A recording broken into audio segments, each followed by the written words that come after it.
I have nothing to offer but blood, toil, tears, and sweat. The giant blast door leading to the AI core sealed behind me as I tuned my Pitbuck's radio to the frequency that the computer told me to.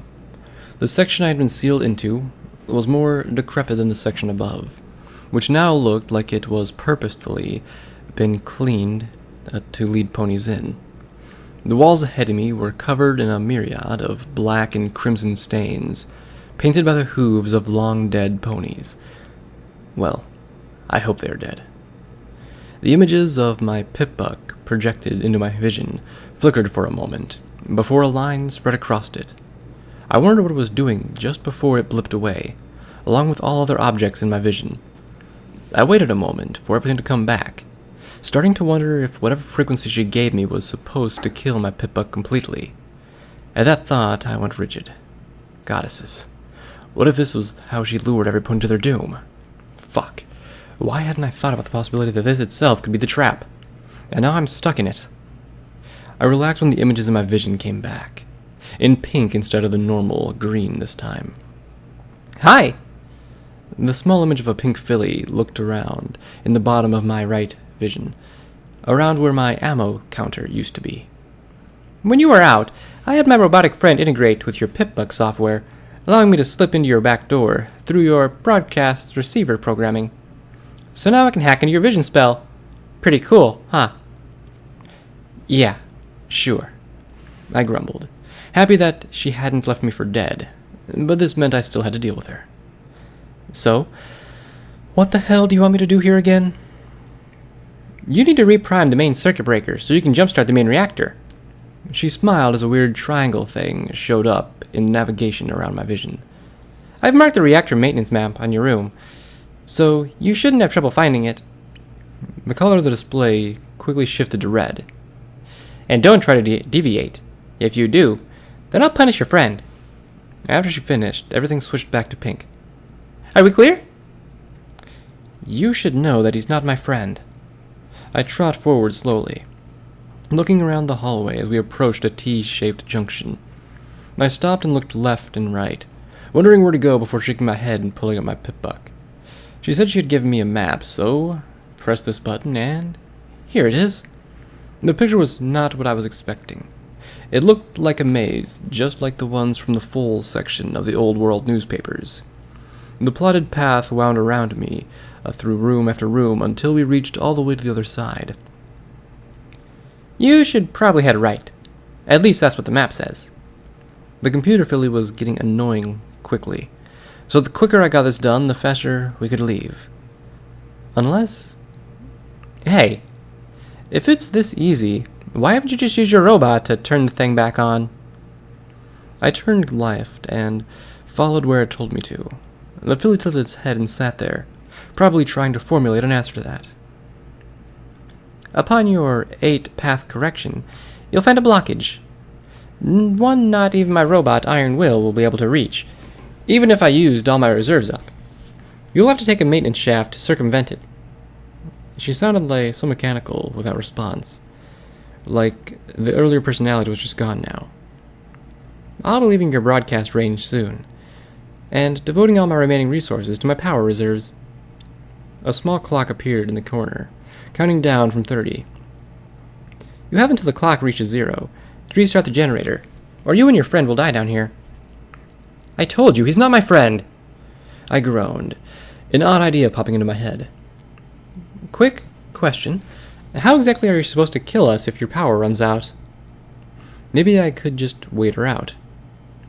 The blast door behind you, when you left the core, there is one at the research section. When the power fails, I will no longer be able to hold them up, and they will shut forever, locking you and the other inside. The Pitbuck flickered into blue for a moment. I don't want to die. Please, save me. You're a machine. You can't die. You just turn off. I was doing so well in watching what I said, but then again, she couldn't hurt me. Not if she wanted me to turn the generator on. Her image changed to red. I'm not just a machine! I'm a pony, just like you! She flickered back to blue again. It's not my fault that I was made artificially. and with that, she started crying, the image of her fading as I walked around the next corner. My Pip-Buck swapped back to his normal green palette as I stopped and stared down the hallway. The shape of a pony staring from one of the dark rooms down at the end caught my eye, before it slowly stepped back into the darkness. "Well, this looks like it's going to be fun," I spoke up, wanting to keep the eerie silence away before it got overwhelming. I tried to keep my hoofsteps light as I hobbled my way across the crimson-stained floor, finding it hard to be subtle when I've got one hoof tied up. This whole contract sucks. Worse than the time those slavers in the Badlands double-crossed me. Come on. I found a door. It might be something valuable. Mocking Predius did little to help me other than fan the flames of my burning hatred for him. The sound of a tin can bouncing down the hallway made me freeze.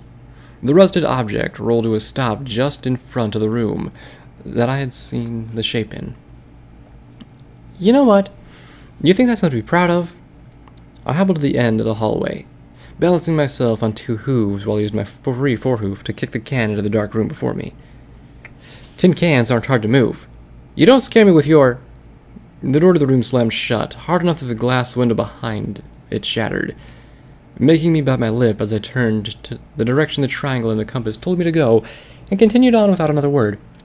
Whatever it is, it proved its point. I've just got to focus on getting this done as fast as possible. Just around a few more hallways, then it's the flip of a switch, and I can get out of here. I tried to ignore the creaking from each office door in the hall as they swung shut just as I passed them. I felt myself start to shiver as warm, damp air that I had been in was replaced slowly with cold air, my breath becoming visible as I made my way to the end of this hallway. I braced myself for immediate weirdness as I turned the corner to the next hall, wondering what fucked up occurrence would be waiting for me. I wasn't disappointed. Arranged along either side of the hallway, office chairs had been set out where the corpses of the original staff each neatly sat. Their hollow, dead eye sockets stared at me as my legs froze up, refusing to move.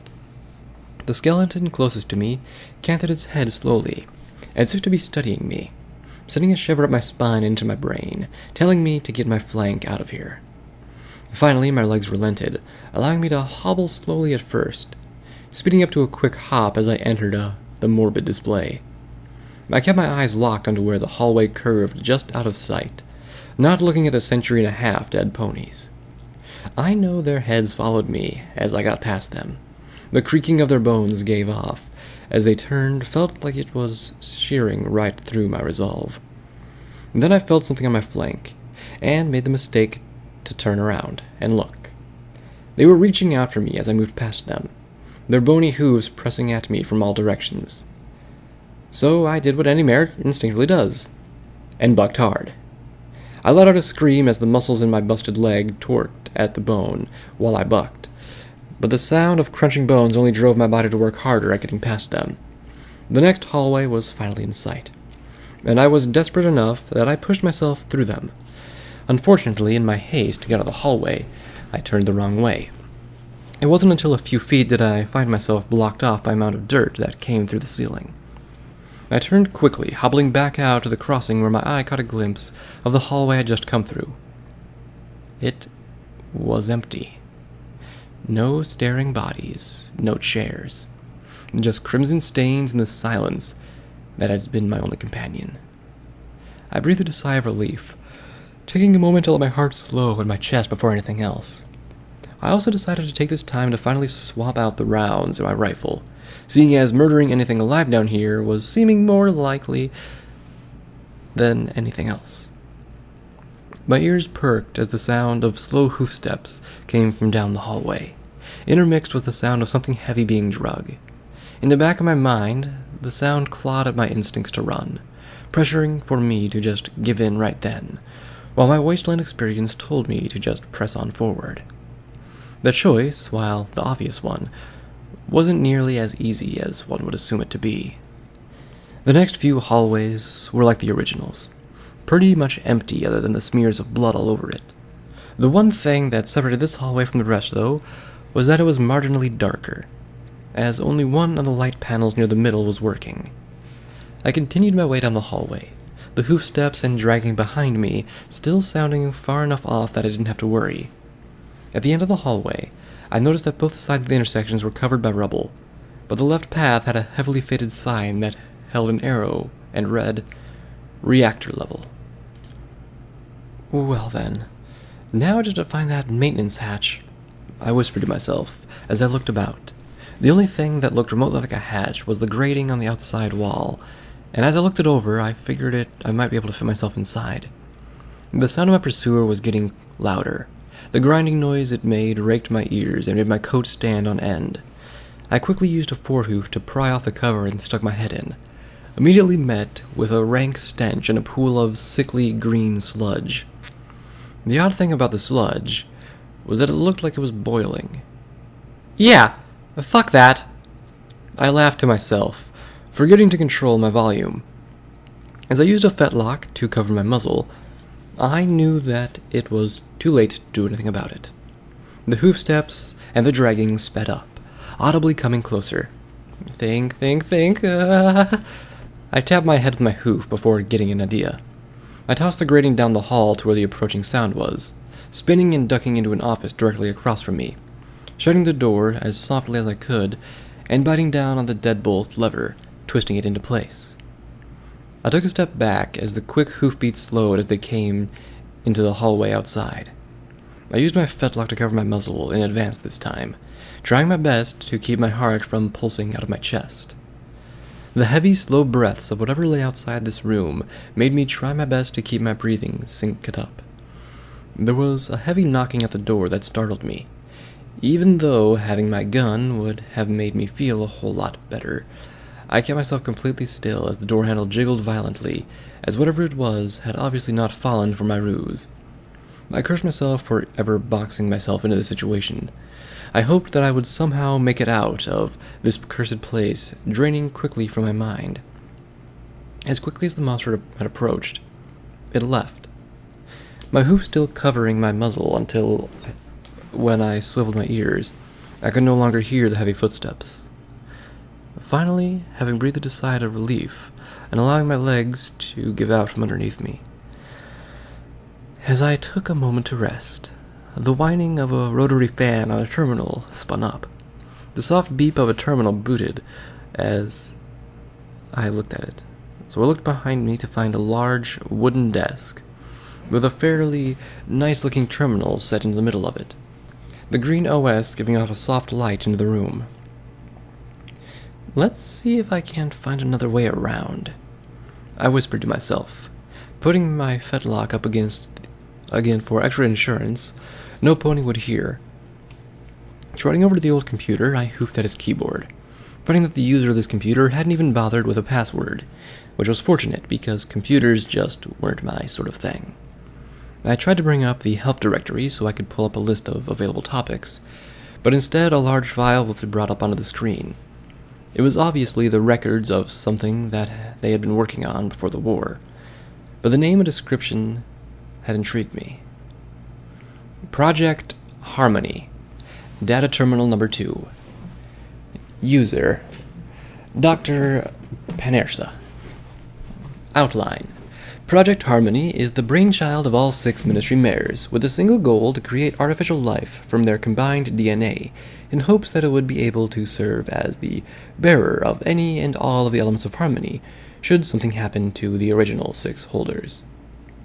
I couldn't help myself as I opened the file, finding that it was extensive set of dialogue entries, charts, graphs, and personal project journals.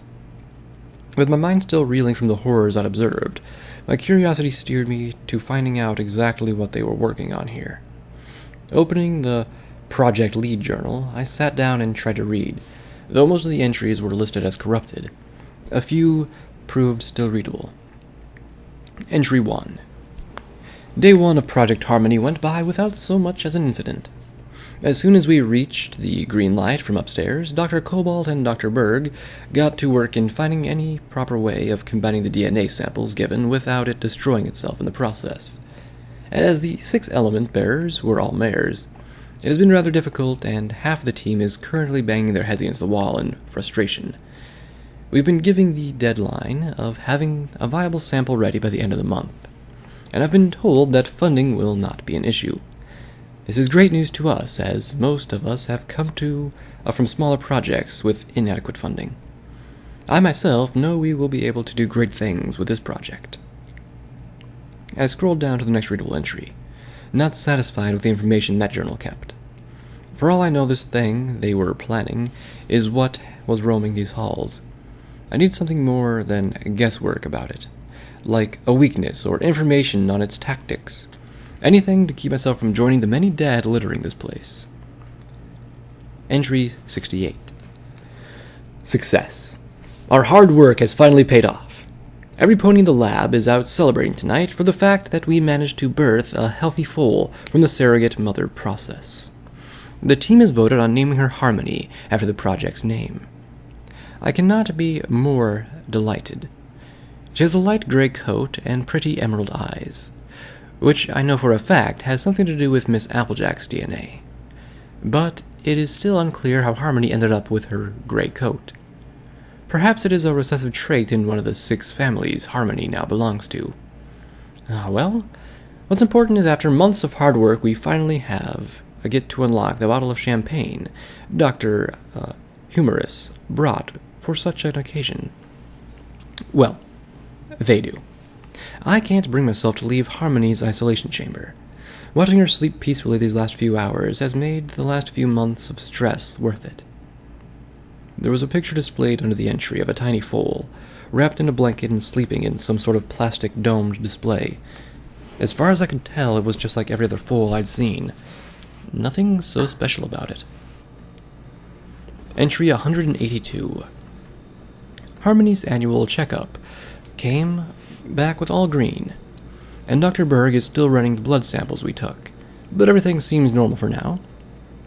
I also checked up on the small scrape she'd gotten on her birthday party yesterday, after she fell in the hallway while Miss Pinkie Pie and her were playing chase.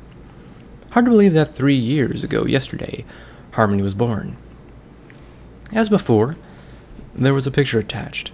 This time it was of what I assumed had been the whole team of researchers, sitting around a table where there was a large cake with the number 3 written on it. An excited-looking young filly stood on a chair and stared in wonder at the large confection. Upon going over the picture again, I noticed that 2 of the ponies in the picture weren't wearing coats, and were in fact ponies whose pictures I have seen plastered all over the wasteland. Fluttershy from the Ministry of Peace, and Pinkie Pie from the Ministry of Morale. I clicked down to the next entry. Entry 339. With the completion of the test chamber and the arrival of the elements of Harmony themselves, the whole team is excited for the big day tomorrow. The last 5 years of hard work comes down to 9 a.m. tomorrow, when Harmony will attempt to manipulate the elements both individually and, if all goes well, all together. I can tell that she is nervous about passing this test, so I went to talk to her in her room. I reassured her that even if she fails, we are still going to be very proud of the young filly she's grown to be, and that she is loved by each and every member of us. Her fear notwithstanding, the other researchers and I have the utmost confidence that she will pass, and I myself know that she can do it. It seems that entries with pictures tend to hold up better, as this one has yet another attached to it. It was the whole group again, but this time each of the ministry mayors were proudly in attendance. The war this time must have just gotten worse, seeing as every pony in the photo looked extremely worn and tired. Well, every pony except for Harmony, who smiled brightly at the camera. The one eye not hidden by her mane looked like it contained all the bundle of joy that's absent from our current time. Goddesses, what I would give to feel happy like that, especially with the events of tonight playing out how they are. Entry 340. I'm sorry to report that Project Harmony was a failure. It seems something more than DNA of our ministry mayors is required to use the elements. This morning, Harmony was taken from her room and shipped off to another facility without our consent. They told us that it was for containment and eventual termination. But she's not just some project they can dispose of. She's a pony, for Luna's sake. Every pony here is terribly depressed that after the past 5 years we've spent with her, she could just be taken away as quickly as she was. My own personal feelings aside, it leaves the question that now that Harmony is gone, what will happen to the research group? She's turned us into more than coworkers. She's made us a family. Entry 348.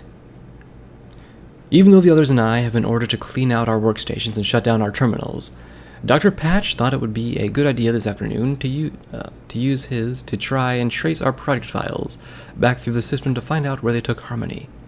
Turns out, he ended up accessing some information that was for privileged eyes only, and the Ministry of Morale goons came down and arrested him. As the new heads of research for this facility, I've decided to keep Harmony's bedroom untouched. It is a good place to reflect on things while I prepare the installation of our new AI project. AI isn't my specialty, but I'm told that we will have the personality and mental functions equivalent to a young foal. So my experience of working so close to Harmony the last few years is expected to be quite useful to them. Her removal has weighed heavily on all of us these last few days, and my hope is that they keep her alive, so when the war is all over, they will let us see her again. I have given up a lot of my life to Project Harmony. My wife left me in a divorce, my friends and family are now being transferred to the far reaches of Equestria, and the one pony who truly made it all worthwhile was taken from me. Harmony is the closest thing I will ever come to having a daughter, and my hope is that one day she'll know just how much her father loved her. I shook my head and wiped at my tears. Goddesses, I've gone soft. Feeling sorry for 150-year-old dead jerks who probably had a big part in the creation of the wasteland in the first place. The terminal in front of me sparked and died, startling me and making me jump back. As my hooves hit the floor, the odd sound of a hollow space came from under them. I spun around and hoofed the carpet back, reading the faded words, "Maintenance access only." Hooving it open, I was delighted to see that it was a simple set of clean ductwork that traveled a good distance. I carefully lowered myself down into it, finding that there was just enough space to shimmy through it. I took some doing, but after I reached the other end, I felt relieved that if the blockage had kept me on that side, maybe whatever had been chasing me would be trapped away from me. I pressed my head against the hatch, pushing the weighted hatch up to find myself in a fairly plain-looking bedroom. The bed was too small to be for any pony other than a filly, so I had to have had just broken into Harmony's old room. My eyes were immediately drawn to the yellow box hanging from the wall with a butterfly print on it. Finally! A break for once! I groaned and hobbled up to it, sitting down and pulling it off the wall with my hoof. I set it down on the small, dusty bed and opened it up. Inside was the most gorgeous sight in the wasteland, as this kit had been stocked with a pair of bandages, both normal and magical, a single health potion, and a still-in-the-box Hydra injector. I quickly undid the rough sling that held my leg, giving out a heavy whine as my broken bone worked and twisted, as I adjusted myself to make sure it was set properly. Just because Dad had shown me how to do it right, and the fact that I had done it many times, didn't make it hurt any less. I bit down on the sweat-coated sling, pressing myself against the wall next to the bed as I used my forehooves to work at my leg. My scream was mostly muffled by the cloth, as the sharp bone in my leg tore at everything around it, the pain making me lightheaded, as I felt like I might have been less painful to just let the Hydra heal the bone wrong. I took a few labored breaths as the cloth again, before jerking my hoof so that they rolled the bone back into alignment. I bit down so hard on the cloth that part of the cloth in my mouth had been cut and dropped to the floor. But as tears streamed from my eyes and my mind cleared from its fuzz again, I knew that the hard part was done. I panted heavily, spitting the rag out onto the floor as I rested my head against the wall. For the first time tonight, the toll that my activities has taken on me shone through, as there was nothing more that I wanted other than to crawl up on the bed next to me and sleep for the next few days. As I contemplated taking a few minutes' nap, the dim lighting above me flickered, as the low whine that was present throughout the facility stopped for a moment before coming back. There wasn't much time left, and if I ever wanted to get out of here, I needed to get moving now. I hoofed the Hydra injector into my hind leg, and used my other leg to hit the button on top. With a click and a quick prick, the icy hot sensation of the medicine burned its way into my leg. I ground my teeth as the bones molded themselves and the various tissue damaged and the broken had caused was repaired. The sensation was bad, but nowhere near the pain of resetting a bone. As the pain slowly dissipated, I wriggled my rear hoof and bent my leg out, happy that it seemed to be fine now. I got up, making sure to dump the rest of the supplies into my saddlebags before heading for the door. I held up my pip-buck, getting up the map section to see that the reactor access door was only down the hallway from this room. Pushing open the door, I stepped out into the hallway made of pure red. The stark contrast of it made me turn around quick and look into the room I'd just been in. It was spotless. Every other room in this hall that I could see was basically painted red except for this one. My ears perked as though the debris to my left, I could hear the pony that had been following me before. The hoof steps and sliding trailed off again as I turned to head further ahead, leaving me again with the quiet of the dim halls. I trotted around the corner, hoping that there wouldn't be some sort of grim display waiting for me as I got there, and was happy to find a heavy hatch on the floor in the middle of the hall. As I approached, I could read off the white words of Emergency Reactor Controls, printed around each of its square sides. I hoofed my forelock around the hatch and pulled, relieved to see that the piston-assisted door swung and opened. Unfortunately for me, it revealed a ladder dropping down into complete darkness, and even as I sat there and looked down, I couldn't see the floor below. With no other option, I maneuvered myself to move down it, keeping my eyes locked onto the rusty bars to make sure I didn't lose my hoofing on it. As I looked back up to make sure my forehooves were hooked around the bars, a black shadow caught my eye. Looking up, I saw that it was the dark shape of a smoky black pony. Its burning red eyes sent a fresh wave of fear through my body, and in that moment I slipped from the ladder. I fell into the darkness, and knew right then and there that I was most certainly going to die here. Chapter end. This place will become your tomb. Quests finished, none. Quests started, none. Levels earned, none. Perks earned, none.